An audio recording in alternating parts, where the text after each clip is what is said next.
Hey, how's it going, everybody? Did you know there's a bunch of underutilized and underused tips in Ark Survival Ascended about different things? Well, first off, let's talk about the Mammoth. The Mammoth, well, they've got a couple different ones that, yeah, you may not know. All right, so with their right-click attack, you can actually use them to pick up things that are about the same size or smaller than a parasaur, and apparently a Anki is larger than a parasaur as far as Ark is concerned, so you can't do that. But anything parasaur size or smaller is fine. You can pick them up, you can freely move them around, and you can even chuck them when you're done with them. I didn't really think that through. Now I have to go get my parry back. Yep. Okay, but also, when you're in the water, you can actually use the sea attack to give yourself a drink of fresh water. Yeah, it's pretty dang cool. Also, when you use the sea attack anywhere else, it gives a debuff to anything around you that reduces their damage by 35%. It's actually really good, or maybe it's 30%. It's one where around there somewhere. Yeah. Also, if you have a dedicated drummer, when it comes around to it, sorry, you can't use this in single player, but I mean, I wish you actually could, like the UD Auto Roar. But in multiplayer, you can actually have a drummer by playing this little mini game up on top of here. Let me show you.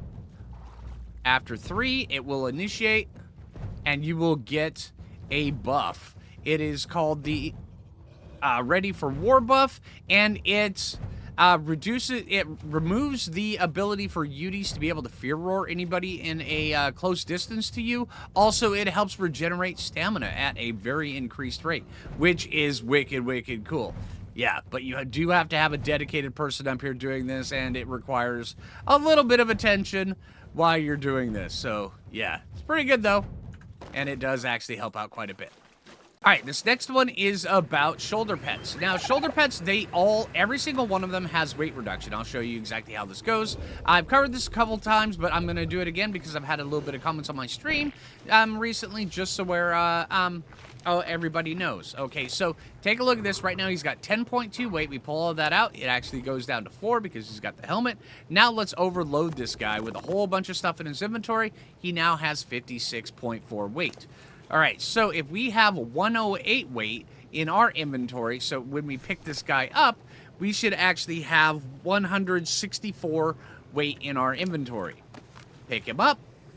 Nope, we have 136. Everything within the shoulder pet's inventory, when you pick them up, is reduced by 50%. So you don't really see it until they're actually on your shoulder, and then it comes and yeah, it shows up. It's actually really good. And it goes with all shoulder pets, I might add. It's really efficient and effective.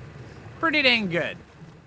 All right, next we're going to be talking about Lystrosaurus. Yeah, I know. They really seem like they don't have that much of a use, but they do actually have kind of a good use. So if you walk up to it and then you, well, normally here, let me show you. All right, everything in the game has a passive, XP gain, and it goes up pretty decently at a pretty decent speed. But if you want to increase that by 35%, you can actually have a Lystrosaurus nearby, and then you pet it, and then it'll go up 35% faster. It's really good. Now, if you want to extend this range, you can have multiple ones, and then if you have them close by, they will extend their range a little bit, but not much. But I found that if you go and you just have multiples of them, you can just run through whenever you're thinking about it, pet them, and then everything in your base will be getting passive XP at a 35% rate. It's really good. Yeah, and also on big things, say like a Mammoth or something like that, or like maybe even a Bronto or anything big, if you're having problems getting that buff on it, stick it next to the front legs, and then the Lystrosaurus will give them their buff. Yeah, pretty dang good. Now, also, speaking about XP, did you know that, I mean, this one right here is one that I'm not sure a lot of people do. I know some people do. But if you ever think that there's, that it feels like your dinos that are cryoed are getting more XP than the rest of the ones, well, you're right, actually. Because anything inside of a cryopod gets increased passive XP. Just the longer it's sitting in there.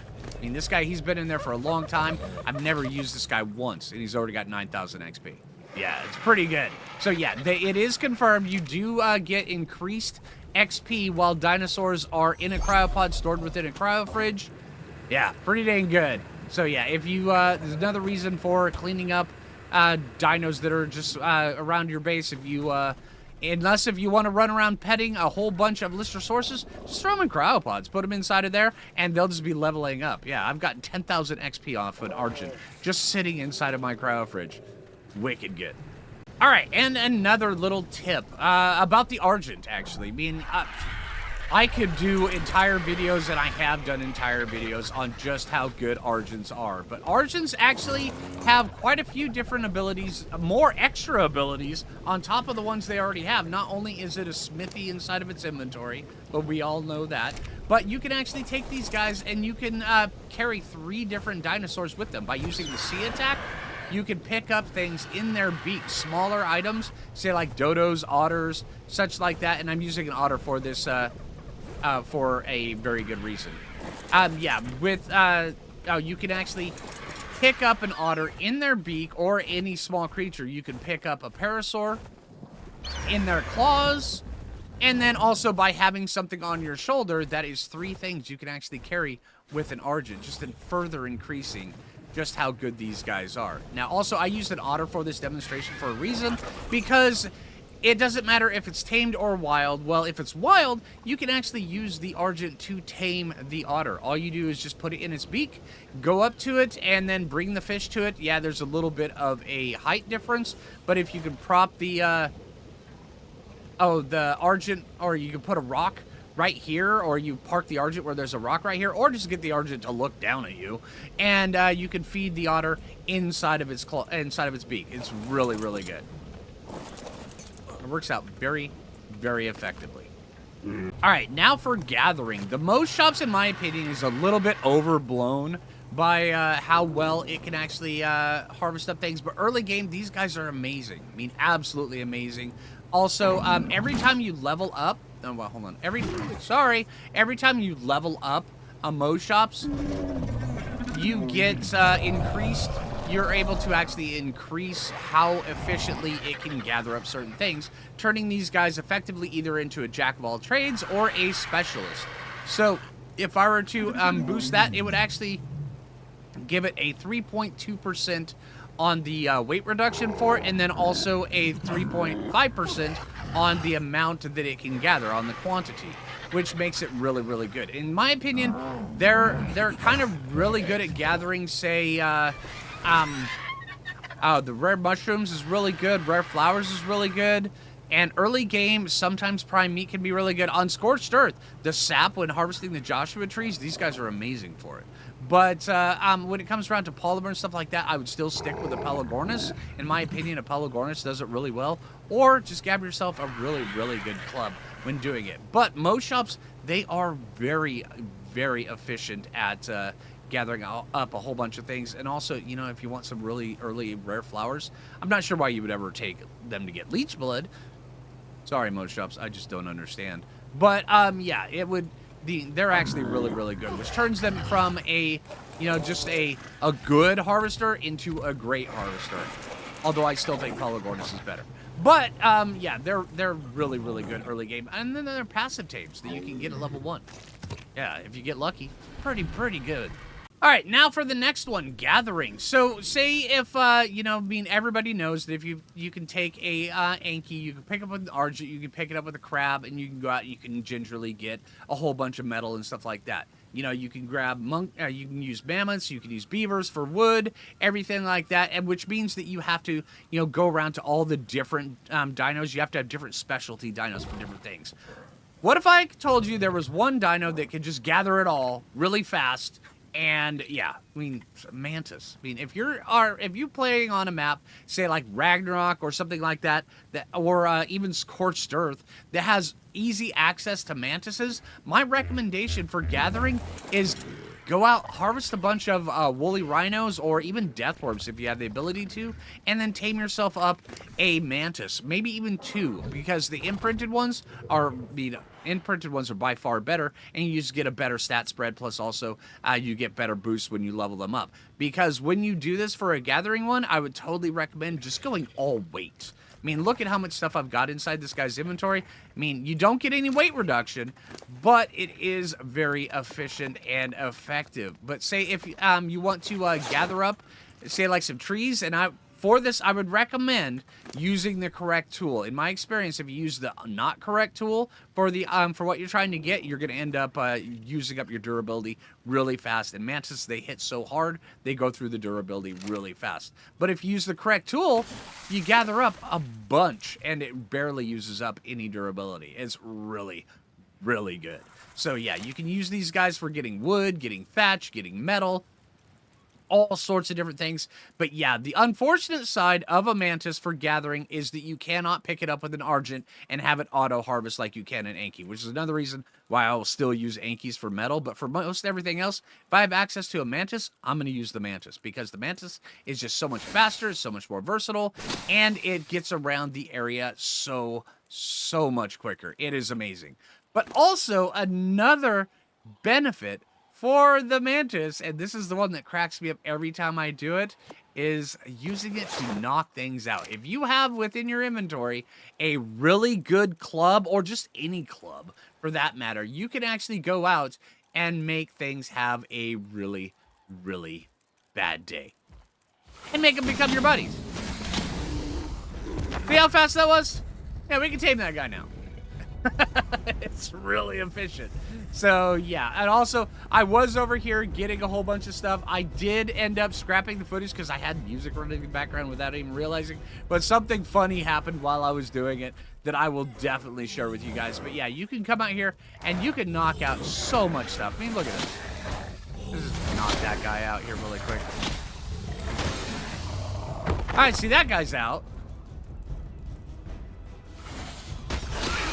That guy's out.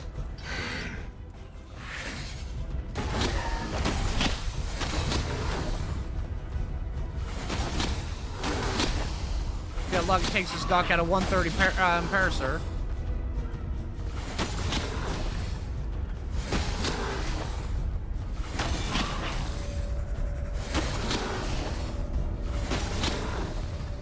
Let's get our stamina back. I mean, he's running.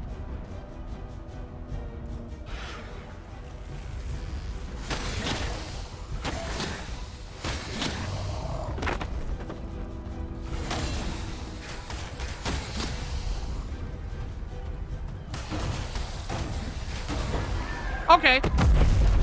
Not too long, actually. That's actually quicker than you could with a regular long neck and trach arrows. But yeah, very, very cool. That guy's knocked out too. That guy's knocked out too. You see how fast this goes? Yeah. Oh, apparently I just tamed a terror bird by... I knocked it out as it was eating, so the food... How much meat do you have in your inventory? How did that happen? I knocked it out. I've never experienced this in Ark. You guys... Okay. So we knocked it out as it was eating something, and it took the meat into its unconscious inventory, and then I didn't even realize that was the thing. So hey, there's another knock things out right as they're eating something. No, that's just never gonna happen. All right. So, all right, now have you ever found yourself early game and you just need to get underwater for some reason? You need silica pearls, you need easy access to oil because there's tons of it underneath here, or you just need to get over and zip across the map and, you know, get down, start taming a few things. Well, one of the easiest ways to actually do it is, here. Wrong button. Diplocaulus. These guys are just absolutely amazing. I would recommend taming them and knocking them out with a bola, or getting them with a bola and then just knocking them out with some trank arrows.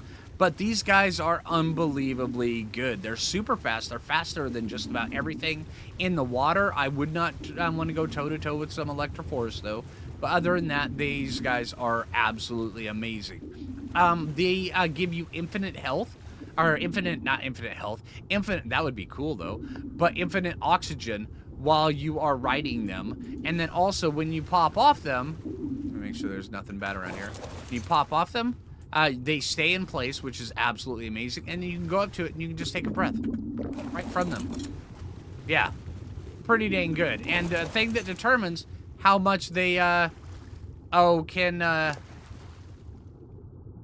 breathe is their oxygen stat, which they end up having a super huge high oxygen stat, which means you can stay under the water for quite a long time. You can actually take these guys down and go use them to harvest up, Basilosauruses if you wanted to. It's a bit risky, but, you know, you can do it. I have done it before. It's really, really good. So, yeah, use these guys. Really good. I think these guys are absolutely super underutilized when it comes around to things. But then again, once you're able to actually tame something a little bit bigger, you're going to use that anyway. But yeah, I mean, they're still really good. All right, so I think that just about does it for this video. So, hey, did you guys know all these tips? Did anybody help you out? Let me know in the comments down below. And, yeah, until next time, this is Phlinger. Take it easy, everybody.